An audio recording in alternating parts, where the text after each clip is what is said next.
Bar കോഴക്കേസ് നിർണായക വഴിത്തിരിവിലേക്ക് അതാണ് ഇന്ന് നമ്മൾ ന്യൂസ് ആൻഡ് വ്യൂസിൽ ചർച്ച ചെയ്യുന്നത്. ബാർ കോഴക്കേസിൽ മന്ത്രി കെ എം മാണിയും ബാർ ഉടമ രാജ്കുമാർ ഉണ്ണിയും പ്രതികളാകും. കോടതിയിൽ വിജിലൻസ് കുറ്റപത്രം ഉടൻ സമർപ്പിക്കും. കേസിൽ മാണിയെ പ്രതി ചേർക്കാൻ വിജിലൻസിന് മന്ത്രിസഭായോഗത്തിന്റെ അനുമതി തേടേണ്ടതുണ്ടെന്ന സാങ്കേതികത മാത്രമാണ് ഇനി ബാക്കിയുള്ളത്. ആ റിപ്പോർട്ട് കണ്ടതിന് ശേഷം ചർച്ച തുടങ്ങാം. ബിജു രമേശിന്റെ ഡ്രൈവർ അമ്പിളിയുടെ നുണപരിശോധനാ ഫലം പുറത്തുവന്നതോടെയാണ് ബാർ കോഴക്കേസ് ഏറ്റവും സുപ്രധാനമായ ഘട്ടത്തിലേക്ക് നീങ്ങുന്നത്. മാണിക്ക് 35 ലക്ഷം കൈമാറുന്നത് കണ്ടുവെന്ന അമ്പിളിയുടെ മൊഴി വിശ്വസനീയമാണെന്ന് വിജിലൻസിന് പൂർണ്ണമായും ബോധ്യപ്പെട്ടു. 2014 ഏപ്രിൽ 2-ന് bar hotel owners association president Rajkumar Unni മന്ത്രി കെ എം മാണിയുടെ തിരുവനന്തപുരത്തെ ഔദ്യോഗിക വസതിയിലെത്തി 35 ലക്ഷം രൂപ കൈമാറുന്നത് കണ്ടുവെന്നായിരുന്നു അമ്പിളിയുടെ മൊഴി. ശാസ്ത്രീയ പരിശോധനാ ഫലം കൂടി പുറത്തുവന്നതോടെ വിജിലൻസിന് മുന്നോട്ടു പോകാതെ നിവൃത്തിയില്ലാതായിരിക്കുന്നു. കൈക്കൂലി വാങ്ങിയവരും കൊടുത്തവരും പ്രതിസ്ഥാനത്തുണ്ടാകണമെന്നാണ് വിജിലൻസിന്റെ തീരുമാനം. അങ്ങനെ വരുമ്പോൾ കെ എം മാണിക്കൊപ്പം രാജ്കുമാർ ഉണ്ണിയും പ്രതിയാകും. ബാർ അസോസിയേഷനു വേണ്ടി താൻ പണം മാണിക്ക് നൽകിയെന്ന് രാജ്കുമാർ ഉണ്ണി പറഞ്ഞിരുന്നുവെങ്കിൽ ഉണ്ണിയെ സാക്ഷിയായി മാത്രമേ പരിഗണിക്കുമായിരുന്നുള്ളൂ. ഓരോ ബാർ ഉടമയും പണം നൽകിയിട്ടുണ്ടെന്ന് വിജിലൻസിൽ മൊഴി നൽകിയിട്ടുണ്ട്. പിരിച്ചെടുത്ത 3 കോടിയിൽ 35 ലക്ഷത്തോളം രൂപ മാത്രമാണ് കേസിനു വേണ്ടി ചെലവായതെന്നും ബാക്കി പണത്തിന് കണക്കില്ലെന്നും വിജിലൻസ് കണ്ടെത്തിയിട്ടുണ്ട്. നിലവിൽ തെളിവുകളെല്ലാം കെ എം മാണിക്കെതിരാണ്. മാണി മന്ത്രിയായതിനാൽ കുറ്റപത്രത്തിൽ പേര് ചേർക്കുന്നതിന് മന്ത്രിസഭാ യോഗത്തിന്റെ അനുമതി തേടേണ്ടതുണ്ട്. അത്തരത്തിൽ അനുമതി തേടാനാണ് വിജിലൻസിന്റെ അടുത്ത നീക്കം. ഇനി ഇക്കാര്യത്തിൽ സർക്കാർ നടപടി എന്താകുമെന്നാണ് രാഷ്ട്രീയ കേരളം ഉറ്റുനോക്കുന്നത്. നീലിമ, പൊളിറ്റിക്കൽ ഡെസ്ക്. കെ മാണിയെ പുറത്താക്കാൻ ഗവർണർ ഇടപെടണമെന്ന് ഇപ്പോൾ CPIM സംസ്ഥാന സെക്രട്ടറി കോടിയേരി ബാലകൃഷ്ണൻ ആവശ്യപ്പെട്ടിരിക്കുന്നു. ബിജു രമേശിന്റെ ഡ്രൈവർ അമ്പിളിയുടെ നുണപരിശോധനാ ഫലം മാണിയുടെ അഴിമതിക്ക് തെളിവാണെന്നും കോടിയേരി പറയുകയുണ്ടായി. അതേസമയം ഇന്ന് നമ്മൾ നൽകിയ റിപ്പോർട്ട് പ്രകാരം ക്യാബിനറ്റ് ഒരു തീരുമാനമെടുക്കേണ്ടതിൻ്റെ സാങ്കേതികതയാണ് പറഞ്ഞു വെച്ചിരിക്കുന്നത്. നമുക്കതിൻ്റെ ഒരു നിയമപരമായ വശം ആദ്യം നമുക്ക് ചർച്ച ചെയ്യാം. നമ്മോടൊപ്പം ഇന്ന് ചർച്ചയിൽ പങ്കെടുക്കുന്നത് ശ്രീ SR ശക്തിധരൻ, അതോടൊപ്പം അഡ്വക്കേറ്റ് പത്മകുമാർ, BJPയുടെ മാധ്യമപ്രവർത്തകനായ ജോൺ, ഒപ്പം ഇപ്പോൾ നിയമവിദഗ്ധനായ ശാസ്തമംഗലം അജിത്തും ടെലിഫോൺ ലൈനിൽ ചേരുന്നു. ആദ്യം ശ്രീ അജിത്ത്, ശാസ്തമംഗലം അജിത്ത്, താങ്കൾ കേൾക്കാമെങ്കിൽ ഇപ്പോൾ നമുക്ക് കിട്ടുന്ന വിവരപ്രകാരം കെ എം മാണിയെ പുറത്താക്കാനോ അല്ലെങ്കിൽ കെ എം മാണിക്കെതിരെ നിയമ നടപടി സ്വീകരിക്കാനോ ഇനി ക്യാബിനറ്റ് കൂടേണ്ടതുണ്ടോ? 2 മിനിറ്റ് സമയം തരണം. ഇതിനിപ്പോ 1987 ആദുളേസ് കേസ്, 1997 വടിവാൾസ് കേസ്, അതുപോലെ 7 ബെഞ്ച് കോൺസ്റ്റിറ്റ്യൂഷൻ ബെഞ്ച് ഡിസിഷൻ, പിന്നെ 2012 doctor Subramanian Swamy versus prime minister Manmohan Singh ആ ഡിസിഷൻ. ഈ 4 ഡിസിഷൻ സുപ്രീം കോടതിയിലെ കൺകറന്റ് ആയിട്ടുള്ള finding the governor holds and the minister holds office during the pleasure of the governor. അതായത് ഗവർണറുടെ പ്ലഷർ അനുസരിച്ചാണ് മിനിസ്റ്റർ ഹോൾഡ് ചെയ്യുന്നത് ഓഫീസ്. സെക്ഷൻ 19 PC ആക്ട് പ്രകാരം മിനിസ്റ്ററുടെ അപ്പോയിന്റിംഗ് അതോറിറ്റി എന്ന് പറയുന്നത് ഗവർണറാണ്. മിനിസ്റ്ററെ റിമൂവ് ചെയ്യാനുള്ള അധികാരവും അപ്പോയിന്റിംഗ് അതോറിറ്റിക്കാണ്. അതുകൊണ്ട് സാങ്ഷനിങ് അതോറിറ്റി മിനിസ്റ്ററാണ്. അപ്പൊ അതിന്റെ അർത്ഥം ഈ ഫയൽ അവിടെ മൂവ് ചെയ്യേണ്ട കാര്യമില്ല. ഇതിന് ഹിസ്റ്ററി ഉണ്ട്. ഗുജറാത്തില് പുരുഷോത്തം സോളങ്കിയെ പ്രോസിക്യൂട്ട് ചെയ്യാൻ വേണ്ടിയിട്ടുള്ള സാങ്ഷൻ കൊടുത്തത് അവിടുത്തെ ഗവർണർ കാമിനി ബെനിസോവാൾ ആണ്. അപ്പം ദ പോയിന്റ് ഈസ് ക്ലിയർ. അതിനകത്ത് യാതൊരു ലീഗലായിട്ടുള്ള ഡൗട്ടും ഇല്ല. ഈ കേസിനകത്ത് മിനിസ്റ്ററുടെ പ്രോസിക്യൂഷൻ സിറ്റിംഗ് മിനിസ്റ്റർ ആണ്. Is a public servant, no doubt about. Section 21 IPC പ്രകാരം അദ്ദേഹം പബ്ലിക് സർവന്റ് ആണ്. അപ്പൊ അദ്ദേഹത്തെ പ്രോസിക്യൂട്ട് ചെയ്യാനായിട്ടുള്ള പെർമിഷൻ, സാങ്ഷൻ കൊടുക്കേണ്ടത് ഓൺലി ഗവർണറാണ്. പിന്നെ ഗവർണർക്ക് ഇങ്ങനെ ഒരു സാങ്ഷൻ കൊടുക്കുമ്പോൾ ആർട്ടിക്കിൾ 163 കോൺസ്റ്റിറ്റ്യൂഷന്റെ ആർട്ടിക്കിൾ 163 പ്രകാരം ക്യാബിനറ്റിലെ കൺസെന്റ് വേണമെന്നുള്ളതാണ് ചോദ്യം. ഇതിനകത്ത് അതിന്റെ ആവശ്യമില്ല. കാരണം ക്യാബിനറ്റിൽ ഉൾപ്പെട്ട ഒരു മിനിസ്റ്റർ ആണ് ഇതിനകത്ത് ഇൻവോൾവ് ആയിരിക്കുന്നത്. therefore a person will be sitting as a judge in his own case. അവന്റെ തന്നെ കേസിന്റെ ജഡ്ജ് ആയിരിക്കുകയാണ്. അപ്പൊ അതിന്റെ ആവശ്യമില്ല. അതിന് സുപ്രീം കോടതി ഉപയോഗിച്ച വാക്ക് it is a case of apparent bias. അപ്പൊ അതുകൊണ്ട് ഈ കേസിനകത്ത് there is no doubt the file need not go to the cabinet. The file should be forwarded to the governor for sanction. ഗവർണറെ സംബന്ധിച്ചിടത്തോളം സാങ്ഷൻ എന്ന് പറയുന്നത് അഡ്മിനിസ്ട്രേറ്റീവ് ആക്ട് ആണ്. That act he will use his discretion. അത് prosecute ചെയ്യേണ്ട കാര്യമുണ്ടെങ്കിൽ he can give sanction. No doubt about it. വളരെ വിലയേറിയ നിയമ അഭിപ്രായമാണ് താങ്കൾ നൽകിയിരിക്കുന്നത്. നമ്മളിപ്പോൾ ചർച്ചയിലേക്ക് കടക്കുകയാണ്. ദയവായി തുടരുക. ശ്രീ SR ശക്തിധരൻ, നമുക്കറിയാം ഈ ബാർ കോഴക്കേസ് നമ്മൾ ചർച്ച ചെയ്യാൻ തുടങ്ങിയിട്ട് മാസങ്ങളാകുന്നു. ഒരു തീരുമാനത്തിലേക്ക് എത്തുന്നതിൻ്റെ ലക്ഷണങ്ങൾ കണ്ടു തുടങ്ങിയോ? ഏതാണ്ട് കര കണ്ടു തുടങ്ങിയെന്നാണ് തോന്നുന്നത്. പക്ഷേ കര കാണുന്നത് എല്ലാവരും ആഗ്രഹിക്കുന്ന രീതിയിലായിരിക്കുമോ എന്നുള്ള കാര്യം ഇപ്പോഴും നമുക്ക് ഉറപ്പിച്ച് പറയാൻ കഴിയില്ല. കാരണം വിജിലൻസിനെ നിയന്ത്രിക്കുന്നത്, കൈകാര്യം ചെയ്യുന്നതെല്ലാം ഗവൺമെൻറ്റാണ്. ഈ ഗവൺമെൻറ്റിനെ അവസാന കാലത്ത് ഇത്തരത്തിലുള്ളൊരു കുരിശ് വന്ന് കയറും എന്നുള്ളത് ഇവരാരും പ്രതീക്ഷിച്ചിരുന്നതല്ല. അങ്ങനെ ഒരു കുരിശ് വന്ന സ്ഥിതിക്ക് ആ കുരിശ് എങ്ങനെയെങ്കിലും താഴെ ഇറക്കി വെക്കാനാണ് ഇപ്പോൾ എല്ലാവരും കൂടി ശ്രമിക്കുന്നത്. അതിൻ്റെ അന്വേഷണ ഉദ്യോഗസ്ഥന്മാരെ ഒരു തരത്തിലും സ്വാധീനിക്കാൻ കഴിയാതിരുന്നത് കൊണ്ടാണ് ഇതിത്രയും നീണ്ടുപോയത് എന്നുള്ളത് നമുക്കെല്ലാവർക്കും അറിയാം. അതല്ലായിരുന്നെങ്കിൽ ഇത് നേരത്തെ തന്നെ ചുരുട്ടിക്കൂട്ടി ഈ സാധനമെല്ലാം ഈ ഗവൺമെൻറ് മടക്കി വെക്കുമായിരുന്നു. ഇത് അതിനൊന്നും നിർവാഹമില്ലാത്ത രീതിയിൽ നമ്മുടെ പത്രമാധ്യമങ്ങളും അതുപോലെ തന്നെ രാഷ്ട്രീയ ഇടതുപക്ഷ പാർട്ടികളും പ്രതിപക്ഷ പാർട്ടികളും ഒക്കെ ഇതിനെതിരായി വലിയൊരു നിര തന്നെ സൃഷ്ടിച്ചിരുന്നത് കൊണ്ട് ഇതിനകത്തുനിന്ന് തലയൂരി പോകാൻ കഴിയാതിരുന്നത് കൊണ്ടുമാണ് ഈ കേസ് ഇങ്ങനെ നീണ്ടു വന്നത് എന്ന് നമുക്കെല്ലാവർക്കും അറിയാം. ഇത് ഒരു തരത്തിലും മാണിയെ ഇതിനകത്ത് പ്രതിയാക്കരുത് എന്നുള്ളതാണ് മുഖ്യമന്ത്രിയുടെയും അതുപോലെ തന്നെ ഇപ്പോൾ ഭരണമുന്നണിയിലെ മറ്റുള്ളവരുടെയും ഒരു ആഗ്രഹം. അതിനനുസരിച്ചുള്ള കാര്യങ്ങൾ അവർ നീക്കി നോക്കി, പക്ഷേ നടന്നിട്ടില്ല. ഇപ്പോഴും നടക്കും എന്നുള്ള പ്രതീക്ഷയും നാം വെച്ച് പുലർത്തേണ്ട. അമിതമായ ആവേശമൊന്നും ഈ കാര്യത്തിൽ വേണ്ട. മാണിയെ എക്സോണറേറ്റ് ചെയ്യാൻ കഴിയുന്ന രീതിയിൽ വിജിലൻസിൻ്റെ ഭാഗത്തു നിന്ന് എന്തെങ്കിലും ഉണ്ടായാൽ അതും നമ്മൾ അതിശയിക്കപ്പെടേണ്ട കാര്യമില്ല. കാരണം അത്തരത്തിലുള്ള സമ്മർദ്ദം ഇപ്പോഴും ഞാനിവിടെ ഈ ചർച്ചയിൽ തന്നെ പറഞ്ഞിട്ടുള്ളതുപോലെ മുഖ്യമന്ത്രിയുടെ ഭാഗത്തു നിന്ന് ഈ എൻക്വയറി ഉദ്യോഗസ്ഥന്മാരോട് നിങ്ങൾ വലിയ അന്വേഷണങ്ങളൊന്നും നടത്തണ്ട, നിങ്ങളൊരു സർക്കിൾ നിലവാരത്തിലുള്ളൊരു റിപ്പോർട്ട് തയ്യാറാക്കി അങ്ങ് അയച്ചാൽ മതി എന്ന് നിർദ്ദേശിച്ചതായിട്ട് പോലും അറിയാനിടയായിട്ടുണ്ട്. അപ്പോൾ അതുകൊണ്ട് ഞാൻ നേരത്തെ സൂചിപ്പിച്ചതുപോലെ ഇതിൻ്റെ പരിസമാപ്തി അതല്ലെങ്കിൽ ഇതിൻ്റെ ഒരു നെറ്റ് റിസൾട്ട് എന്തായിരിക്കുമെന്നുള്ളതിനെ സംബന്ധിച്ചിടത്തോളം ഇപ്പോഴും രാഷ്ട്രീയമായി അനിശ്ചിതത്വം നിലനിൽക്കുന്നുണ്ടെന്നാണ് എൻ്റെ അഭിപ്രായം.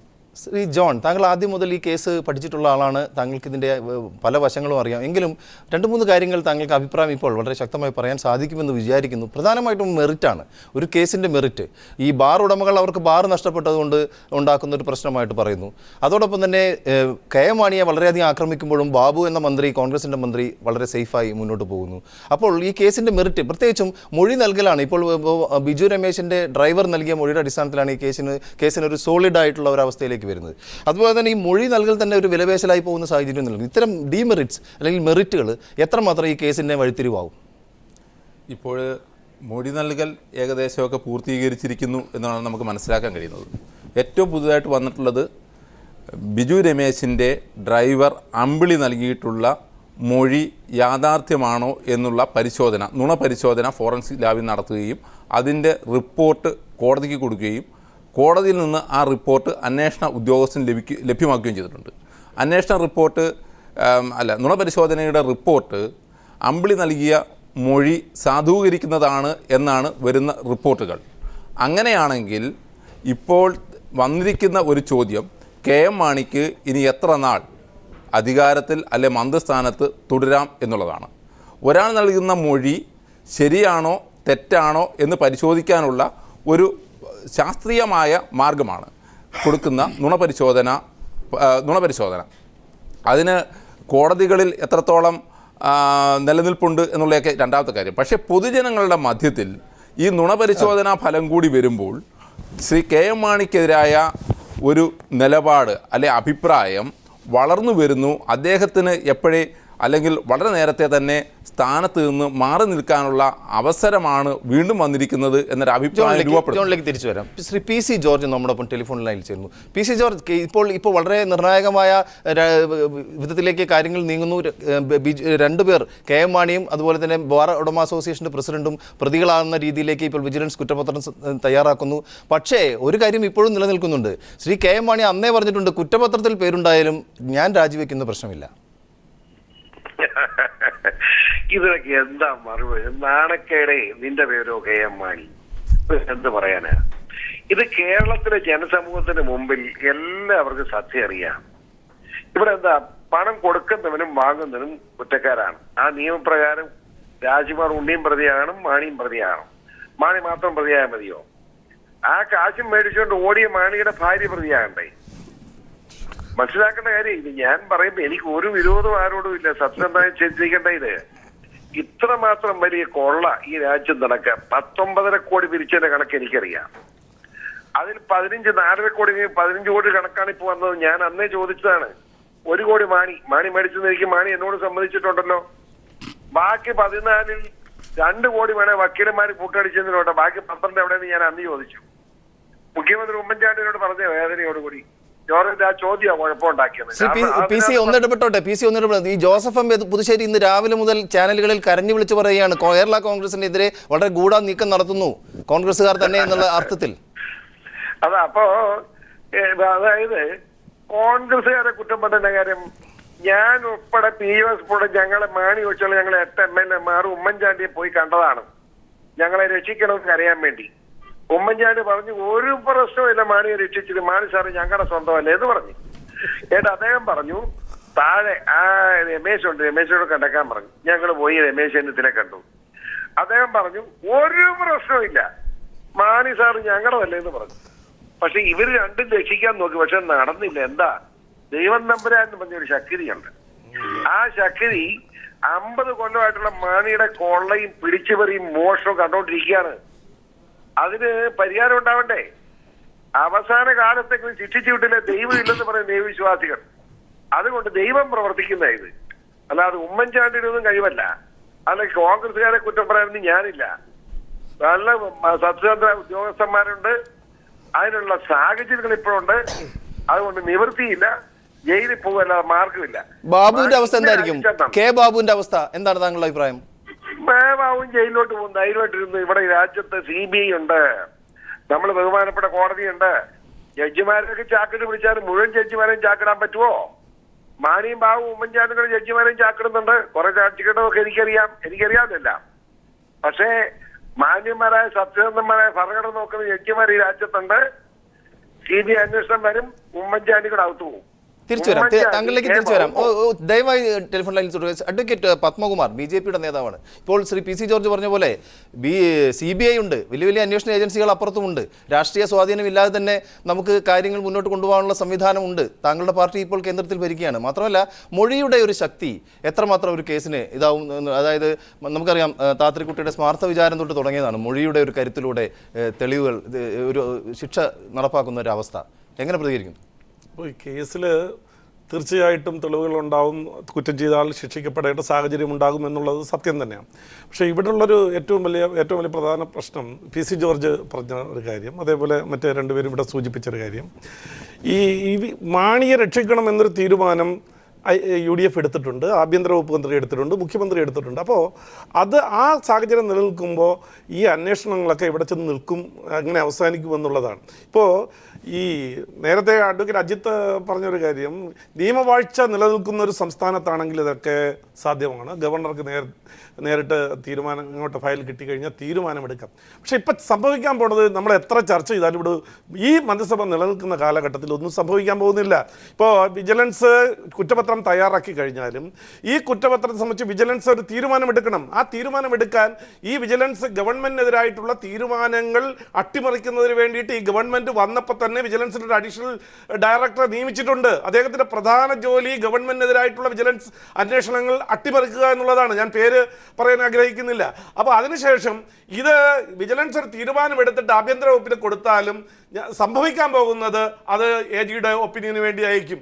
AGയുടെ ഒപ്പീനിയന് വേണ്ടിയിട്ട് അയക്കുമ്പോൾ, എന്തെങ്കിലും കുറിയിട്ട് അയക്കുമ്പോൾ അത് അങ്ങോട്ടും ഇങ്ങോട്ടും കത്തിടപാടിൽ കൂടി ഈ ഗവൺമെന്റ് നിലയ്ക്ക് ഏകദേശം ഒരു 10-11 മാസക്കാലം അങ്ങോട്ടും ഇങ്ങോട്ടും വിട്ട് തട്ടിക്കളിക്കുക എന്നല്ലാതെ യാതൊന്നും സംഭവിക്കാൻ. സ്വാഭാവികമായ ഒരു സംശയം ഉയർന്നു വരുന്നത്, ഒരുപക്ഷെ SRSന് മറുപടി പറയാൻ സാധിക്കുന്നു വരുന്നു, ഈ വിജിലൻസിൻ്റെ അവർ എഴുതി തയ്യാറാക്കുന്നതിന് മുമ്പ് ചോർന്നു പോവുകയാണ്. അത് എവിടുന്ന് കിട്ടുന്നു, എന്ത് കിട്ടുന്നു എന്നുള്ള വലിയ തർക്കം കേരള കോൺഗ്രസ്സുകാരന് അമ്പരന്നിരിക്കുകയാണ്. മാത്രമല്ല, താങ്കളുടെ അഭിപ്രായം പറയുന്നതിന് മുമ്പേ ഇന്ന് ഇപ്പോൾ ഈ നുണ പരിശോധനാ ഫലം അതുപോലെ സ്ഥിരീകരിക്കലും അത്തരം കാര്യങ്ങളുണ്ടായി. മാത്രമല്ല, ഇന്ന് വിവരം ചോർന്ന് ചാനലുകളിൽ ബ്രേക്കിംഗ് ന്യൂസ് വരുന്നതിനോടൊപ്പം തന്നെ ആഭ്യന്തരമന്ത്രി പറയുകയാണ്, ഈ കാര്യങ്ങളൊക്കെ എങ്ങനെ, അതൊന്ന് കേട്ടിട്ട് വരാം, ഈ കാര്യങ്ങളൊക്കെ എങ്ങനെയാണ് ജനങ്ങൾ അറിയുന്നത് എന്ന് അറിയുന്നില്ല. അപ്പോൾ സത്യം അദ്ദേഹം വ്യംഗ്യാർത്ഥത്തിൽ അത് സമ്മതിക്കുകയാണ്. രമേശ് ചെന്നിത്തലയുടെ ആ അഭിപ്രായ പ്രകടനം. അല്ല, ഇത് കോടതിയിൽ ഫോറൻസിക് ഡിപ്പാർട്ട്മെൻറ്റിൽ നിന്ന് സീൽ ചെയ്ത കവറിൽ കോടതിയിൽ കൊടുത്ത കാര്യമാണ്. നിങ്ങൾക്ക് എങ്ങനെ മനസ്സിലായി ഇത്? അത് ചോർന്നുവെന്നാണ് കേരള കോൺഗ്രസ് പറയുന്നത്. അങ്ങനെ ഒരു പരാതി ഉണ്ടെങ്കിൽ തീർച്ചയായിട്ടും, കാരണം ആഭ്യന്തര വകുപ്പിലല്ല ഇത് കിട്ടുന്നേ, ഇത് കോടതിയാണ്. കോടതി കൊടുക്കുന്ന വിജിലൻസിലെ അന്വേഷിക്കുന്ന ആളുകളുടെ കയ്യിലേക്കാണ് കൊടുക്കുന്നത്. അത് മാധ്യമങ്ങളിൽ എങ്ങനെ വന്നു എന്നുള്ളത് എനിക്കറിയില്ല. ആഭ്യന്തര വകുപ്പിനോ ആഭ്യന്തര മന്ത്രിക്കോ കിട്ടുന്ന കാര്യമല്ല ഇത്. അങ്ങനെ കേരള കോൺഗ്രസിന് പരാതി ഉണ്ടെങ്കിൽ തീർച്ചയായിട്ടും ആ പരാതിയെപ്പറ്റി അന്വേഷിക്കും. ശ്രീ SRS, അല്ല ഇതെന്തൊന്നും ഈ പറയുന്നത്? എല്ലാ കാര്യങ്ങളും ഇതുപോലെ ചോർന്നു വരുന്നതാണ് നമ്മുടെ പത്രമാധ്യമങ്ങളിലൂടെ നമ്മളെല്ലാം അറിയുന്നത്. അതൊരു വസ്തുതയാണ്. ഇതിനകത്ത് യാഥാർത്ഥ്യമൊന്നുമില്ലെങ്കിൽ പിന്നെ ഇവരൊക്കെ പരിഭ്രമിക്കേണ്ട ഒരു കാര്യമില്ലല്ലോ. ഈ പറഞ്ഞത് ശരിയല്ലെങ്കിൽ ഒരാളും പരിഭ്രമിക്കേണ്ട കാര്യമില്ല. അതാ ഞാൻ പറഞ്ഞത്, ഇത് എന്ത് വിജിലൻസ് റിപ്പോർട്ട് എഴുതിയാലും ശരി, ആ വിജിലൻസ് റിപ്പോർട്ട് ഇവിടെ പത്മകുമാർ പറഞ്ഞതുപോലെ 11 മാസം വിട്ട് തട്ടിക്കളിക്കുക എന്നുള്ളതല്ലാതെ അതിനപ്പുറത്തേക്കൊന്നും ചെയ്യാൻ കഴിയില്ല. ഇതിനകത്ത് യഥാർത്ഥത്തിൽ ഇങ്ങനെ ഒരു വിജിലൻസ് റിപ്പോർട്ട് വന്നാൽ ആ റിപ്പോർട്ടിൽ ആക്ട് ചെയ്യേണ്ടത് ഗവർണറാണ് എന്നുള്ള അർത്ഥത്തിലേക്കാണ് അഡ്വക്കേറ്റ് അജിത്ത് പറഞ്ഞു വെച്ചത്. അങ്ങനെ ഒന്നും ഇവിടെ നടക്കാൻ പോകുന്നില്ല. നേരെ പോകാൻ പോകുന്നത് മറ്റേ AG ദണ്ഡപാണിൻ്റെ അടുത്തേക്കോ അല്ലെങ്കിൽ വേറെ ആരിഫോ എന്തോ പറഞ്ഞിട്ട് അസഫലിയുടെ കയ്യിലേക്കായിരിക്കും പോകാൻ പോകുന്നത്. അവരവിടെ ഇട്ട് പരിശോധിച്ച് എന്തിനെ കോൺഗ്രസ് തന്നെ ഒരു കമ്മിറ്റിയെ വെച്ച് അന്വേഷിച്ച റിപ്പോർട്ട് മുഖ്യമന്ത്രിയുടെ കയ്യിൽ കിട്ടിയിട്ട് മാസം 1 ഇതുവരെ അത് ആ റിപ്പോർട്ടിന്മേൽ ഒരു നടപടി എടുക്കാൻ കഴിയുന്നില്ല. ആരെ കളിയാക്കാനാണ് ഇതൊക്കെ? ഇതൊന്നും നടക്കാൻ പോകുന്ന കാര്യമല്ല. ഇതിനകത്ത് ആക്റ്റീവായിട്ട് മറ്റേതെങ്കിലും തരത്തിലുള്ള ഏജൻസി അന്വേഷണം നടത്തി ഇതിൽ യഥാർത്ഥ കുറ്റവാളികളെ കണ്ടുപിടിക്കേണ്ടി വരും എന്നുള്ളൊരവസ്ഥയിലേക്കാണ് കാര്യങ്ങളിപ്പോൾ നീങ്ങിക്കൊണ്ടിരിക്കുന്നത്. ശ്രീ ഒരു നിമിഷം ഒന്നിടപെട്ടോട്ടെ. ശ്രീ PC ജോർജ് ടെലിഫോൺ ലൈനിൽ തുടരുന്നുണ്ട്. ശ്രീ PC ജോർജ്, നമുക്കറിയാം ഈ മൊഴി നൽകിയതിൻ്റെ പേരിൽ മാത്രം നിൽക്കുന്ന ഒരു അവസ്ഥയ്ക്ക് അപ്പുറത്തേക്ക് രാഷ്ട്രീയപരമായും ഈ വിഷയത്തെ കാണേണ്ടതുണ്ട്. ഒപ്പം പണ്ട് ഐസ്ക്രീം പാർലർ കേസിൽ മൊഴി മാറ്റി പറഞ്ഞ പോലത്തെ അവസ്ഥയിലേക്ക് വരുമോ ഇതും? ഇതിനകത്ത് പ്രശ്നം അതല്ല. രാഷ്ട്രീയ കക്ഷികളും രാഷ്ട്രീയ നേതാക്കന്മാർ, MLA-മാർ, MP-മാർ ഉൾപ്പെടെ മന്ത്രിമാരുൾപ്പെടെ ജനകീയ കോടതിയിലെ ശിക്ഷയാണ് ഏറ്റവും വലുത്. ഇവിടെ കോടതി എന്ന് പറഞ്ഞതിനപ്പുറത്ത് ജനകീയ കോടതി. കേരളത്തിലെ 3,31,00,000 ജനത്തിൽ KM മാണി പോലും കൈക്കൂലി മേടിച്ചില്ലെന്ന് പറയില്ല, K ബാബു കൈക്കൂലി മേടിച്ചില്ല, ഉമ്മൻചാണ്ടി 60 കോടി അല്ല എന്ന് പറയില്ല. പിന്നെ എന്താ പ്രശ്നം? എനിക്കൊരു അനുഭവം ഞാൻ പറയുന്നത് വെറുതെ പറയില്ല. ഇന്നലെ ഇവിടെ എരുമേലി പഞ്ചായത്തില് ഒരു 10 കിലോമീറ്റർ ചെന്നപ്പോ ഒരു കൊച്ചു പറഞ്ഞതാണ്. 2 വയസ്സുള്ള കൊച്ചു പറയാ, തള്ള പറഞ്ഞ് ചോദിക്കാം, അമ്മ പറഞ്ഞ് ചോദിക്കാൻ. ഞാൻ ചോദിച്ചു, കൊച്ചു പറയാ കല്ലമ്മാനി മാണിന്ന് കള്ളന്ന് പോലും ചോദിന് പറയാൻ പ്രായമായില്ല. അത് കൊച്ചു കുഞ്ഞുങ്ങളുടെ വായി പോലും അത് ഇരിക്കുകയാണ്. ഇനി എങ്ങനെ മാണി മുന്നോട്ട് പോകാനാണ്? മാണി രാജിവെച്ചല്ലേ പറ്റൂ. ഒരു കാര്യമുണ്ട്, CBI എൻക്വയറിക്ക് പോയാൽ നമ്മൾ പ്രതീക്ഷിക്കും കൂടുതൽ മന്ത്രിമാർ ജയിലിൽ പോകേണ്ടി വരും. ഞാൻ ഉറച്ചു വിശ്വസിക്കാം. മാണി ജയിലിൽ പോകുന്ന ഞാൻ പറയാം. കാരണം ഇത്ര വയസ്സ് 85, ഇനി ജയിലിൽ പോകാൻ മാത്രം പ്രായമുണ്ടോ ആർക്കറിയാം. പക്ഷെ ഒരു കാര്യമാണ്, ഇത് ശിക്ഷിക്കപ്പെട്ടു ജനങ്ങളുടെ മുമ്പിൽ. ഇനി മാനാഭിമാനം കൊണ്ട് രാജിവെച്ച് പോകുക എന്നുള്ള മര്യാദ കാണിക്കണം. അത് കാണിക്കുന്നില്ലെങ്കിൽ വീണ്ടും കോടതിയുടെ ബഹുമാനപ്പെട്ട ഹൈക്കോടതിയുണ്ട്, നമുക്ക് പരിശോധിക്കേണ്ടി വരും. ഇവിടുത്തെ അഡ്വക്കേറ്റ് ജനറൽ എന്നും വിശ്വസിക്കാൻ ജനങ്ങളെ കിട്ടുക. അഡ്വക്കേറ്റ് ജനറലിന്റെ മകനാണ് നിസാമിന്റെ അഡ്വക്കേറ്റ്, മനസ്സിലായോ? കൊള്ളക്കാരൻ. ആ അഡ്വക്കേറ്റ് ഗവൺമെന്റിനോട് കായരാകുന്നത് അഡ്വക്കേറ്റ് ജനറൽ. അദ്ദേഹത്തിന്റെ മകനാണ് നിസാം എന്ന് പറയുന്ന പാവപ്പെട്ട ഒരു CPI ഒരു ഗേറ്റ് കീപ്പറെ അടിച്ചു കൊന്നവനെ വേണ്ടി അടിച്ചു കൊന്നവന്റെ കേസ് കൊലപാതകയ്ക്ക് വേണ്ടി കായരാകുന്ന അഡ്വക്കേറ്റ് ജനറലിന്റെ മകനാണ്. പിന്നെ എങ്ങനെ ഈ ഗവൺമെന്റ് നന്നാവും? ഇതൊക്കെ ജനം അറിയുന്നില്ലേ? അതുകൊണ്ട് ഒരു സംശയം വേണ്ട, രാജിവെക്കുക. രാജിവെച്ചില്ലെങ്കിൽ ജനങ്ങൾ ഇപ്പൊ സംഭവിക്കുന്നത് എന്താ? ചില മാണി എല്ലായിടത്തും മനുഷ്യമ്പല്ലോ ഉണ്ടോ? ഞാൻ കണ്ട് മിനിങ്ങാന്ന് അവിടെ ഹോട്ടൽ ഉദ്ഘാടനം 2 അപ്പനും മാനുകൊണ്ടിൽ ചോറുന്നുണ്ട്, വേറെ ആരും കൂട്ടത്തിലില്ല. ഒരു 100 പോലീസുകാർ ചുറ്റുമുണ്ട്. ഇപ്പൊ മുഖ്യമന്ത്രിയുടെ ജനസമ്പർക്കം പോലെ 1500 പോലീസുകാരും ഉണ്ട്, ഉദ്യോഗസ്ഥന്മാരും ഉണ്ട്. അവിടെ തിരുവനന്തപുരം പോലെ ഉദ്യോഗസ്ഥന്മാരുണ്ട്, ജനങ്ങള് 10-15 ഉണ്ട്. ഇത് നാണക്കേടാണ്. PC ജോർജ് ഒന്ന് ചോദിച്ചോട്ടെ, നമുക്ക് ഇന്നത്തെ ഒരു വാർത്തയുമായി ബന്ധപ്പെട്ടുള്ള ഒരു ചോദ്യമാണ്. ഈ വിജിലൻസിൽ നിന്ന് ഇങ്ങനെ വാർത്തകൾ ചോരുന്നത് അതിനുള്ളിൽ വല്ല കളികളുമുണ്ടോ? മാത്രമല്ല അവർ ഭയപ്പെടുന്നുണ്ടോ ഇടപെടലിൽ ഇത് മുങ്ങിപ്പോകുമെന്ന് വിജിലൻസ് ഉദ്യോഗസ്ഥർ തന്നെ? ഞാൻ ചോദിക്കട്ടെ, വിജിലൻസ് ഉദ്യോഗസ്ഥർ ആരോടെങ്കിലും പറഞ്ഞു ഇതിങ്ങനെ റിപ്പോർട്ട്? അല്ലല്ലോ. കോടതി കൊടുത്തു, കോടതിയിൽ നിന്ന് വിജിലൻസിൽ വന്നു. അപ്പം ഇന്ന് ആഭ്യന്തരമന്ത്രി പറഞ്ഞെന്താ, ഇങ്ങനെ ഈ സത്യങ്ങളൊക്കെ പുറത്തു വരുന്നത് എന്താണെന്ന് അന്വേഷിക്കുന്നത്. അപ്പൊ സത്യം എന്ന് അങ്ങനെ സമ്മതിച്ചു. ആഭ്യന്തരമന്ത്രി തന്നെ സമ്മതിച്ചത് സത്യമാണ്. അപ്പൊ പുള്ളി അന്വേഷിക്കാൻ പോകുന്നത് ഇത് എങ്ങനെ പുറത്തു വന്നെന്ന്. എന്നാൽ കട്ടവനെ പിടിക്കുകയാണ് ചെയ്യുന്നത്. കട്ടവനെ കണ്ടേ അവൻ കട്ടൻ പറയുന്നതിനെ പിടിക്കുന്ന കാര്യം ആഭ്യന്തരമന്ത്രി ചർച്ച ചെയ്യുന്നത്, അല്ലാതെ കട്ടവനെ പിടിക്കുന്ന കാര്യമല്ല. അല്ല, ഈ ബാർ ഉടമകൾക്ക് എത്രമാത്രം വിശ്വാസ്യത ഉണ്ടെന്നുള്ളതാണ് ഒരു പ്രശ്നം. ബാർ ഉടമകൾ കാശ് പിരിച്ചു കൊടുത്തതല്ലേ, അവരെ വിശ്വസിക്കാതിരിക്കാൻ പറ്റുമോ? അല്ല, മാറ്റി പറയുമോ എന്നുള്ള മുഴുവൻ അതെങ്ങനെ വിശ്വസിക്കാതിരിക്കും? അവർ സത്യം പറയാം. അത് ഇത് ഓഫ്സാൻഡായിട്ട് ഇങ്ങനെ പറഞ്ഞതല്ലോ. ഞാൻ ഒരു ഉദാഹരണം പറയാം. ബിനോയ് ഇല്ലേ നമ്മുടെ ഹോട്ടലുകാരൻ, കേരകൻ ബിനോയ് ഇന്നലെ പാലായില് ഞാൻ കല്യാണത്തിന് കണ്ടു, ലാലംപള്ളി വെച്ച്. ഇവൻ ഓടി വന്ന് എന്നെ കെട്ടിപ്പിടിച്ച്, ചേട്ടാ നീ പോടാ അവിടുന്ന്, കള്ളല്ലേ നീ കച്ചവടക്കാരൻ, നീ മാണി കട്ടകാരി ഒളിച്ചു വെച്ച് നടക്കുന്നതല്ലേ നീ ചോദിച്ചാ. അപ്പൊ അവൻ പറഞ്ഞു, പൊന്നു ചേട്ടാ അല്ല, ഞങ്ങളെ നിർത്തി, ഞങ്ങൾ എല്ലാം കൂടെ സത്യം പറയാൻ തീരുമാനിച്ചെന്ന്. സത്യം പറയാൻ തീരുമാനിച്ചു. സത്യം പറഞ്ഞാൽ എന്താ, ഈ മന്ത്രിമാര് മരിച്ച കാശിന് കണക്ക് പുറത്ത് പറയുന്നു, മനസ്സിലായിട്ടേ. അത് 30 ദിവസം കേരളത്തിൽ ഞങ്ങൾ മുഴുവൻ സത്യം പറയുന്നു പറഞ്ഞിരിക്കുക. അതാണ് ഞാൻ പറഞ്ഞത്. അതുകൊണ്ട് ഒരു സംശയം വേണ്ട, ഈ അഴിമതിക്കാർ ജയിലിൽ പോകണം എന്ന് തന്നെയാണ് എന്റെ അഭിപ്രായം. യാതൊരു കാരണവശാലും ഗവൺമെന്റ് ഒരു നിമിഷം തുടരാൻ അവകാശമില്ല എന്ന അഭിപ്രായം ഞാൻ രേഖപ്പെടുത്തുകയാണ്. നമ്മുടെ ഒരു സുഹൃത്ത് ദാമോദർ പ്രസാദ് ഇന്ന് ഫേസ്ബുക്കിൽ ഒരു പോസ്റ്റ് ഇട്ടിരുന്നു. സ്വാഭാവികമായും തീർച്ചയായും ജനപക്ഷം എന്നൊക്കെ പറഞ്ഞുകൊണ്ടുള്ള ചർച്ചകൾ യാതൊരുവിധ സ്വാഭാവികതയും ഇല്ലാതെ പോകുന്നു എന്നുള്ളത്. നമുക്ക് കുറച്ചുകൂടി സ്വാഭാവികമായ ചില കാര്യങ്ങൾ കൂടെ ഇന്നത്തെ ചർച്ചയിലേക്ക് കൊണ്ടുവരാം എന്ന് തോന്നുന്നു. ശ്രീ SR ശക്തിധരൻ, എന്തോ വിഷയങ്ങളാണ് ഈ വിഷയം, ബാർ കോഴ അഴിമതി വിഷയം എത്ര ചർച്ച ചെയ്തിട്ട് എന്താ കാര്യം? തൊലിക്കെട്ടി എന്നുള്ളത് വലിയൊരു ഘടകമായി നിൽക്കുകയാണ്. അല്ല, അതുകൊണ്ട് തന്നെയാണ് ഞാൻ നേരത്തെ പറഞ്ഞത്, ഈ മുഖ്യമന്ത്രി പറഞ്ഞിട്ടുണ്ട് ഒരു കാരണവശാലും KM മാണിയെ കുറ്റാരോപിതനാക്കില്ല എന്നുള്ളത് വളരെ കൃത്യമായി തന്നെ പറഞ്ഞിട്ടുണ്ട്. പിന്നെ അവരുടെ കീഴിലുള്ള ഈ മറ്റേ ഉദ്യോഗസ്ഥന്മാർ അന്വേഷിച്ചിട്ട് അവർക്കെതിരായിട്ടൊരു റിപ്പോർട്ട് എഴുതും എന്ന് വിശ്വസിക്കാനായിട്ടുള്ള വലിയ മൗഢ്യമൊന്നും എന്നെ സംബന്ധിച്ചിടത്തോളം ഇല്ല. അങ്ങനെ എഴുതാനായിട്ട് ധൈര്യമുള്ള ഓഫീസർമാരില്ലാന്ന് ഞാൻ പറഞ്ഞല്ലോ, ഉള്ളവരൊക്കെ ഉണ്ട്. പക്ഷേ അവർക്ക് എഴുതാൻ പറ്റാത്ത അവസ്ഥയിൽ അവരുടെ കൈയും കാലും എല്ലാം ബന്ധിച്ചിട്ടിരിക്കുകയാണ്. ആ കാര്യത്തിൽ ഉമ്മൻചാണ്ടി വളരെ ഭംഗിയായി തന്നെ കളിച്ച് ആ കാര്യങ്ങളൊക്കെ നിർവഹിച്ചിട്ടുണ്ട്. അതുകൊണ്ട് ഇപ്പോൾ ഇവിടെ എല്ലാവരും പറയുന്നത് അമ്പിളിയുടെ മറ്റേ റിപ്പോർട്ട് വന്നതോടുകൂടി, നുണപരിശോധനാ റിപ്പോർട്ട് വന്നതോടുകൂടിയിട്ട് മാണിയെ തൂക്കിക്കൊല്ലുമെന്നാണ്. ഒന്നും ഉണ്ടാകാൻ പോണില്ല. ഇവിടെ പലരും സൂചിപ്പിച്ചതുപോലെ തന്നെ ഇത് ഫയലായി അങ്ങോട്ടും ഇങ്ങോട്ടും ഇട്ട് തട്ടി ഒരു വർഷക്കാലം എങ്ങനെയെങ്കിലും ഇത് മുന്നോട്ട് കൊണ്ടുപോകും. കാരണം നാണവും മാണവും ഇല്ലാത്ത ഒരു മന്ത്രിസഭയായി മാറിക്കഴിഞ്ഞത്. ആർക്കും ഒരു നാണവും മാനവും ഇല്ല എന്നുള്ളൊരവസ്ഥയിലേക്ക് എത്തി. എന്തെങ്കിലും ഒരു ധാർമ്മികത, ഒരു പൊളിറ്റിക്കൽ ഇൻറ്റഗ്രിറ്റിയുള്ള ഏതെങ്കിലും നേതാക്കന്മാരുണ്ടായിരുന്നെങ്കിൽ ഇത്തരത്തിലുള്ള അഴിമതി ആരോപണങ്ങളും ആക്ഷേപങ്ങളും ഒക്കെ വന്നപ്പോൾ ജനങ്ങളുടെ മുമ്പിൽ തങ്ങളുടെ നിരപരാധിത്വം തെളിയിക്കാനെങ്കിലും അവർ തയ്യാറാവേണ്ടതായിരുന്നു. തീർച്ചയായും അങ്ങനെയുള്ള പാരമ്പര്യം കേരളത്തിലുണ്ട്. അഴിമതിക്കെതിരെ KM മാണിയുടെ ബാർ കോഴ വിവാദത്തിന്റെ പ്രശ്നത്തിൽ അദ്ദേഹവുമായി തെറ്റിപ്പിരിഞ്ഞ് സ്ഥാനമാനങ്ങൾ നഷ്ടപ്പെട്ട PC ജോർജിനോടൊപ്പം കേരള കോൺഗ്രസ് എന്ന് അന്നത്തെ സെക്യുലർ വിഭാഗത്തിൽപ്പെട്ട പലരും ഇറങ്ങി പാർട്ടി വിട്ടുപോയി. ഇപ്പോൾ പ്രതിപക്ഷ നിർവഹണ സ്ഥാനത്ത് നിൽക്കുന്ന ഒരു സാഹചര്യത്തിൽ ഇപ്പോൾ നമ്മോടൊപ്പം ഭാസ്കർ പിള്ള ചേരുന്നു. താങ്കൾ ഇപ്പോൾ ജനറൽ സെക്രട്ടറിയാണ് കേരള കോൺഗ്രസിൻ്റെ, അല്ലേ ശ്രീ ഭാസ്കർ പിള്ള? അതെ അതെ. സെക്യുലർ KM മാണിയെക്കുറിച്ചുള്ള വാർത്തകളാണ് നമ്മൾ കഴിഞ്ഞ കുറച്ച് കാലങ്ങളായി ചർച്ച ചെയ്തുകൊണ്ടിരിക്കുന്നത്. ഇപ്പോൾ ഇതാ വളരെ നിർണായകമായ, അതായത് നുണ പരിശോധനയിൽ പോലും കാശ് വാങ്ങിയ കാര്യം ഇപ്പോൾ താങ്കളുടെ തന്നെ നേതാവായ PC ജോർജ് പറഞ്ഞത് അദ്ദേഹത്തിൻ്റെ ഭാര്യയ്ക്കെതിരെ പോലും കേസെടുക്കണമെന്നാണ്. ഇപ്പം ഈ നുണപരിശോധന കഴിഞ്ഞപ്പോൾ അത് കോഴ വാങ്ങിയിട്ടില്ല എന്നുള്ള കാര്യത്തെക്കുറിച്ച് ആരും സംസാരിക്കുന്നില്ല. കേരള കോൺഗ്രസ് എമ്മും KM മാണിയും പരാതി നൽകിയിരിക്കുന്നത് ഇതെങ്ങനെ ഈ സത്യം പുറത്തു വന്നു എന്നുള്ളതാണ്. ഈ സത്യം എങ്ങനെ ചോർന്നു എന്നുള്ളതാണ്.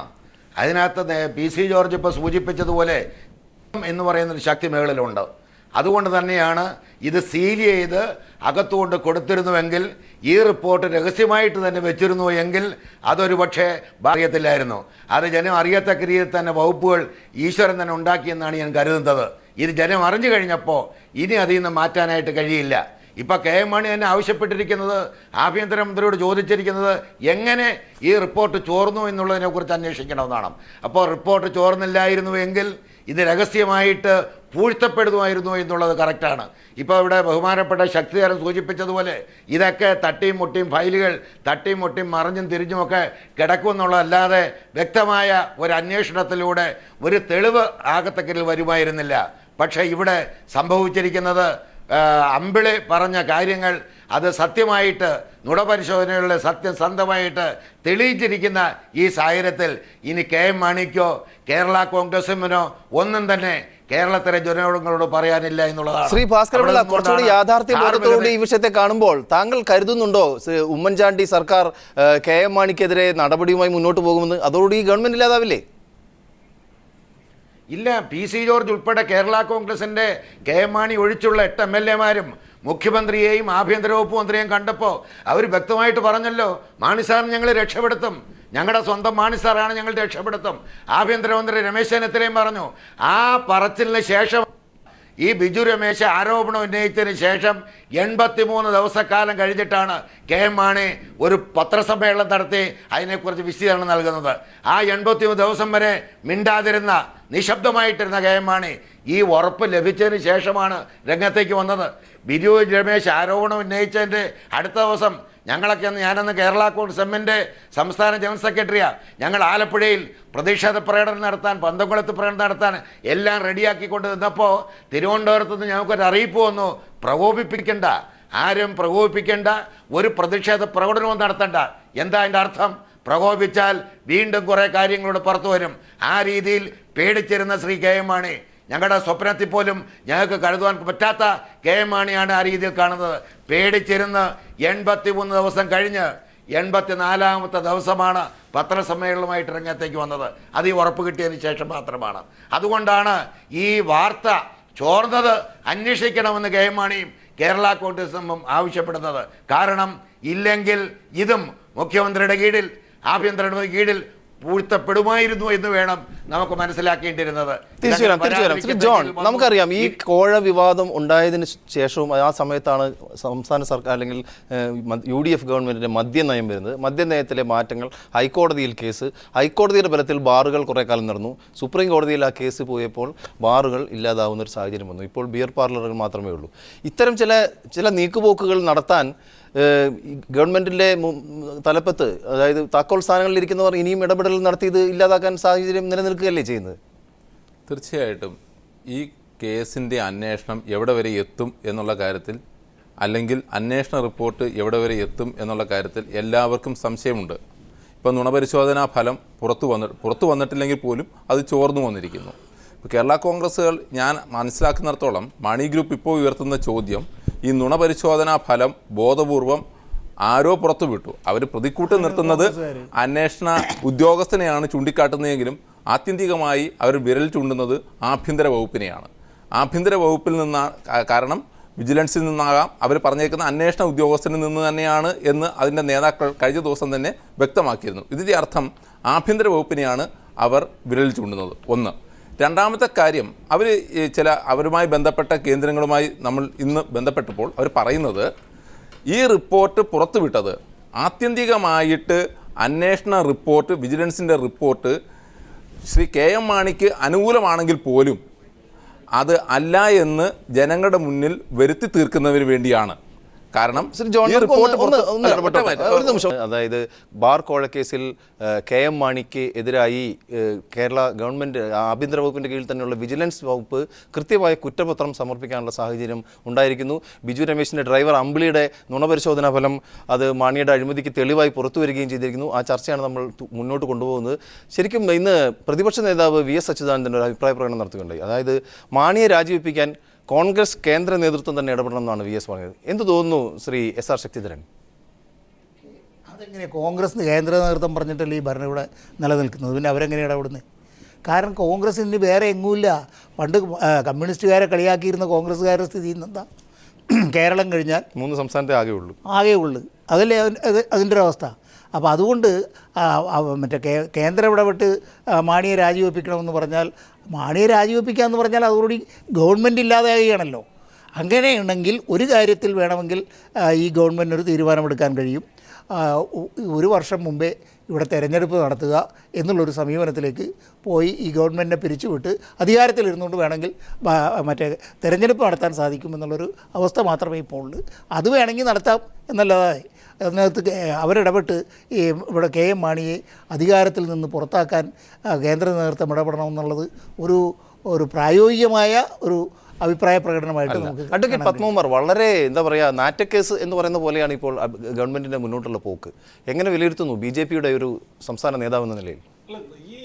ഈ UDF ഭരണത്തിൻ്റെ കീഴിൽ ഞാൻ നേരത്തെ സൂചിപ്പിച്ചതുപോലെ നിയമവാഴ്ച അട്ടിമറിക്കപ്പെട്ടിട്ടില്ലേ? ഒരു കേസും ബ്യൂറോക്രാറ്റ്സ് പ്രതിയായിട്ട് വരുന്ന, അല്ലെങ്കിൽ രാഷ്ട്രീയ നേതൃത്വം അധികാരത്തിൽ ഈ പ്രതിയായി വരുന്ന, അല്ലെങ്കിൽ ആരോപണം വരുന്ന എല്ലാ കേസുകളും കേരളത്തിൽ അട്ടിമറിക്കപ്പെട്ടു. അതുകൊണ്ട് ഇനി നമുക്ക് അതിൽ അങ്ങനെ ഒരു പ്രതീക്ഷ വേണ്ട. ഒരു രാഷ്ട്രീയമായൊരു ധാർമ്മികത ഉണ്ട് എങ്കിൽ തീർച്ചയായിട്ടും UDF ഈ മാണിയെ രാജിവെക്കണം. മാണി ധാർമ്മികത കാണിക്കുമ്പോൾ കോൺഗ്രസിന് പലർക്കും ധാർമ്മികത കാണിക്കേണ്ടി വരും. അപ്പോൾ അതുകൊണ്ട് തീർച്ചയായിട്ടും ആ ധാർമ്മികത കാണിക്കാൻ മാണിയോട് ആവശ്യപ്പെടില്ല. ഇപ്പോൾ ഇന്നലെ സിദ്ദിഖ് അദ്ദേഹത്തിനെതിരായിട്ട് ഒരു ആരോപണം വന്ന സമയത്ത് സിദ്ദിഖ് രാജിവെച്ചിട്ട് ഞാൻ ഇനി എനിക്കെതിരായിട്ടുള്ള ആരോപണം അത് ശരിയല്ല എന്ന് വന്നതിന് ശേഷം ഞാൻ മുന്നോട്ട് വരുമെന്ന് ഒരു നേതാവ് പറഞ്ഞിട്ടുണ്ട്. പക്ഷേ ആ ഒരു ധാർമ്മികത കോൺഗ്രസ് നേതാക്കന്മാരും മറ്റു നേതാക്കന്മാരും കാണിക്കുന്നില്ല, മാണിയും കാണിക്കില്ല. അതിൻ്റെ അടിസ്ഥാനം ഈ നിയമവാഴ്ച ഈ സംസ്ഥാനത്തിൽ ഈ UDFന്റെ ഭരണത്തിൽ ഉണ്ടാവില്ല എന്ന്. ജോൺ എന്ത് തോന്നുന്നു? നമുക്ക് എന്തെങ്കിലും ഒരു രാഷ്ട്രീയ മാറ്റം അല്ലെങ്കിൽ ഇത്തരം അഴിമതികൾക്കെതിരെ ജനങ്ങൾ തന്നെ രംഗത്തിറങ്ങുന്ന ഒരു സാഹചര്യം ഉണ്ടാവുകയും വല്ലാത്ത ഒരു പ്രശ്നം പരിഹാരത്തിനായി എന്തെങ്കിലും ഒരു നിർദ്ദേശങ്ങൾ മുന്നോട്ട് വെക്കാൻ പറ്റാത്ത ഒരു സാഹചര്യം വരുമ്പോൾ എന്ത് സംഭവിക്കും നമുക്ക് പോലും അറിയില്ല. ഇന്നിപ്പോൾ മന്ത്രി ബാബു പറഞ്ഞിരിക്കുന്നത് ബിജു രമേശ് ആർത്തി പണ്ടാരമാണെന്ന്. ഒരു മന്ത്രിയുടെ വാക്കുകളാണ്. ബാറുകൾ പൂട്ടിയതോടെ ബിജുവിന് സമനില തെറ്റിയെന്നും പറയുന്നു. അപ്പോൾ ആരെയാണ് സംരക്ഷിക്കുന്നത്, ആർക്കെതിരെയാണ് തിരിയുന്നത് പോലും തിരിച്ചറിയാൻ പറ്റാത്തൊരു സാഹചര്യത്തിലേക്ക് ഭരണകർത്താക്കൾ നീങ്ങുന്നു.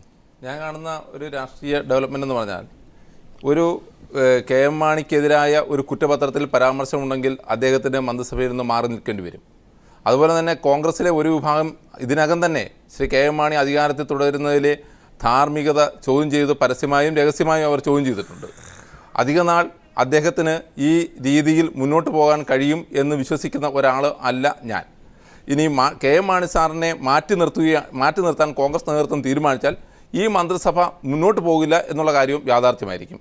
നേരത്തെ ശ്രീ പത്മകുമാർ ശ്രീ SR ശക്തിയെ സൂചിപ്പിച്ചതുപോലെ അല്ലെങ്കിൽ സർക്കാർ ഒരു തെരഞ്ഞെടുപ്പിനെ ഫേസ് ചെയ്യാനായിട്ട് മുന്നോട്ട് വരണം. അതല്ലെങ്കിൽ കുറ്റപത്രത്തിൽ ശ്രീ KM മാണിയുടെ പേര് വരുന്ന ഒരു ഘട്ടത്തിൽ അദ്ദേഹത്തിൻ്റെ പാർട്ടിയിൽ നിന്ന് പോലും ഒരുപക്ഷെ അങ്ങനെ ഒരു ആവശ്യം ഉയർന്നേക്കാം. എങ്കിൽ മാത്രമേ അദ്ദേഹത്തിൻ്റെ രാജി ഉണ്ടാകാൻ ഇപ്പോഴത്തെ സാഹചര്യത്തിൽ ഞാൻ കാണുന്നുള്ളൂ. അല്ല ഒരു വിധത്തിലും, അല്ലെങ്കിൽ അദ്ദേഹത്തിന് രാജിവെക്കാനായിരത്തേക്ക് നേരത്തെ തന്നെ രാജിവെച്ച് പോകാനുള്ള അവസരങ്ങൾ ഒത്തിരി ഉണ്ടായിരുന്നു. അദ്ദേഹത്തിൻ്റെ പാർട്ടി നേരത്തെ സംസാരിച്ചു ശ്രീ PC ജോർജ് തന്നെ പറഞ്ഞു, അദ്ദേഹം രാജിവെച്ചിരുന്നെങ്കിൽ ധാർമ്മികത ഉയർത്തിപ്പിടിച്ചിരുന്നെങ്കിൽ പാർട്ടി രക്ഷപ്പെടുമായിരുന്നു. ആ സമയത്ത് അദ്ദേഹത്തിന് രാജിവെക്കാമായിരുന്നു. ഇത്രയും ആയ സാഹചര്യത്തിൽ ഒരു കാരണവശാലും ഇപ്പോഴത്തെ സാഹചര്യത്തിൽ അദ്ദേഹം രാജിവെക്കാനുള്ള സാധ്യത വളരെ കുറവാണ്. ഓക്കെ, ശ്രീ ഭാസ്കര പിള്ള, അവസാനമായി UDF രാഷ്ട്രീയത്തിൽ ഈ അഴിമതിയുടെ കൂരമ്പ് കൊള്ളാത്തവരായി ആരുമില്ല എന്നുള്ള അവസ്ഥയിലേക്ക് എത്തിയിരിക്കുകയാണ്. എങ്ങനെ തോന്നുന്നു? രാഷ്ട്രീയ രംഗത്ത് ധാർമ്മികത പൂർണ്ണമായും നഷ്ടപ്പെട്ടു പോയി എന്ന് ഞാൻ വിശ്വസിക്കുന്നില്ല. ധാർമ്മികതയുടെ ഉള്ള ആളുകൾ, നേതാക്കൾ ഇപ്പോഴും എല്ലാ രാഷ്ട്രീയ പാർട്ടികളിലും ഉണ്ട്, കോൺഗ്രസ് പാർട്ടിക്കകത്തുമുണ്ട്. അതിൻ്റെ സമ്മർദ്ദം വന്നുകൊണ്ട് KM മാണിക്ക് മന്ത്രിസ്ഥാനം രാജിവെച്ചേ മതിയാകൂ എന്നുള്ള ഭാഗത്തേക്ക് വരികയാണ്. അതിന് യാതൊരു തർക്കവും വരുമെന്ന് എനിക്ക് തോന്നുന്നില്ല, യാതൊരു മാറ്റവും ഉണ്ടാകുമെന്ന് ഞാൻ വിശ്വസിക്കുന്നില്ല. KM മാണിക്ക് മന്ത്രിസ്ഥാനം രാജിവെച്ചുകൊണ്ട് പുറത്തേക്ക് നിൽക്കേണ്ടി വരും. അങ്ങനെ KM മാണി രാജിവെച്ചാൽ ഈ മന്ത്രിസഭ താഴെ പോകും എന്ന് ഞാൻ വിശ്വസിക്കുന്നില്ല. അങ്ങനെ മന്ത്രിസഭ താഴെ പോകത്തക്ക രീതിയിൽ KM മാണി എൻ്റെ പിന്നിൽ കളിച്ചാൽ ഈ കേസ് ഒന്നുകൂടെ അപകടപ്പെടുത്തത്തക്ക. ഇപ്പോൾ അഴിമതി ആരോപണം നടത്തിയതിനെ കുറിച്ചുള്ള അന്വേഷണമല്ല, ആ വാർത്ത ചോർന്നതിനെ കുറിച്ചുള്ള അന്വേഷണമാണ് ഇപ്പോൾ ത്വരിതപ്പെടുത്തുന്നതായിട്ടാണ് നമുക്ക് പുതുതായിട്ട് കിട്ടിയ വാർത്ത.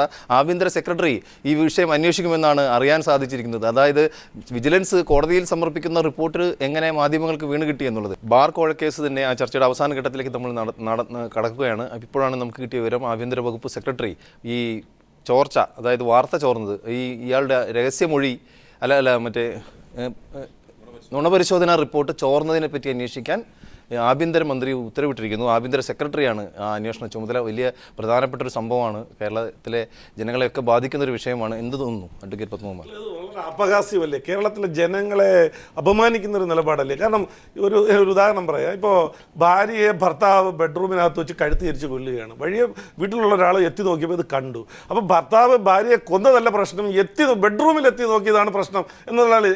ഇവിടെ യഥാർത്ഥത്തിൽ ഗവൺമെൻറ് ചെയ്യേണ്ടത് എന്താ? ബാർ കോഴയെക്കുറിച്ച് സത്യസന്ധമായ അന്വേഷണം നടത്തണം. അതുമായി ബന്ധപ്പെട്ട ഏതെങ്കിലും ന്യൂസ് പുറത്തു വന്നത് അതിനെക്കുറിച്ച് അന്വേഷിക്കാൻ നമ്മുടെ ആഭ്യന്തര സെക്രട്ടറി തന്നെ നിയോഗിക്കുന്നു എന്ന് പറയുന്നത് കേരളത്തിലെ ജനങ്ങളെ അപമാനിക്കുന്നതാണ് UDF ഗവൺമെൻറ്. ശ്രീ ശക്തിധരൻ എന്ത് പറയുന്നു? ഇത് വെറും തമാശയായിട്ട് എനിക്ക് ഇതിൻ്റെ ആദ്യം ഘട്ടം മുതൽ തന്നെ തോന്നിയിട്ടുള്ളൂ. ഇത് രാഷ്ട്രീയ ധാർമ്മികതയുള്ള ആളായിരുന്നെങ്കിൽ ഈ ആക്ഷേപം വന്ന സമയത്ത് തന്നെ രാജിവെച്ച് മാറി നിന്നിട്ട് അദ്ദേഹത്തിൻ്റെ നിരപരാധിത്വം തെളിയിച്ച് തിരിച്ചു വരാവുന്നൊരു സന്ദർഭമുണ്ടായിരുന്നു. അതെല്ലാം കളഞ്ഞു കുളിച്ചു. അതിൻ്റെ എല്ലാം ഉദ്ദേശം എന്ന് വെച്ചാൽ ഞങ്ങളിങ്ങനെ പോകൂ, ഞങ്ങൾക്കിങ്ങനെ പോകാൻ കഴിയൂ, ഞങ്ങൾ ഈ ഖജനാവ് കൊള്ളയടിക്കുകയും സംസ്ഥാനത്തിൻ്റെ പൊതുമുതൽ കക്കുകയും ചെയ്യുക എന്നുള്ളത് ഞങ്ങളുടെ ജന്മാവകാശമാണ് എന്ന് ധരിക്കുന്ന കുറേ കക്ഷികളാണ് ഇന്ന് UDFൽ അധികാരത്തിലിരിക്കുന്ന ആളുകളെല്ലാം. അവരെല്ലാവരും കൂടി നടത്തിയ ഒരു കാട്ടുകൊള്ളയാണ്. ആ കാട്ടുകൊള്ളയിൽ അവരെല്ലാവരും പങ്കാളികളാണ്. ആ പങ്കാളിത്തം നിലനിൽക്കുന്നിടത്തോളം കാലം ഞാൻ നേരത്തെ സൂചിപ്പിച്ചതുപോലെ ഇതൊരിടത്തും എത്താൻ പോകുന്നില്ല. അപ്പോൾ അടുത്ത 11 മാസം ഇത് തട്ടി നീട്ടി. ഇനിയിപ്പോൾ ഇത് അന്വേഷണം ഇതാണ് പ്രശ്നം. ഇനിയിപ്പോൾ ഇതാണ് ആഭ്യന്തര സെക്രട്ടറി അന്വേഷിക്കുന്നത്. ആഭ്യന്തര സെക്രട്ടറി അന്വേഷിക്കുക. വളരെയധികം നന്ദി ശ്രീ SR ശക്തിധരൻ, അതോടൊപ്പം തന്നെ ശ്രീ അഡ്വക്കേറ്റ് പത്മകുമാർ, ശ്രീ ജോൺ മാധ്യമം, ശ്രീ ഭാസ്കരപിള്ള, PC ജോർജ്, ഒപ്പം അഡ്വക്കേറ്റ് ശാസ്തമംഗലം അജിത്.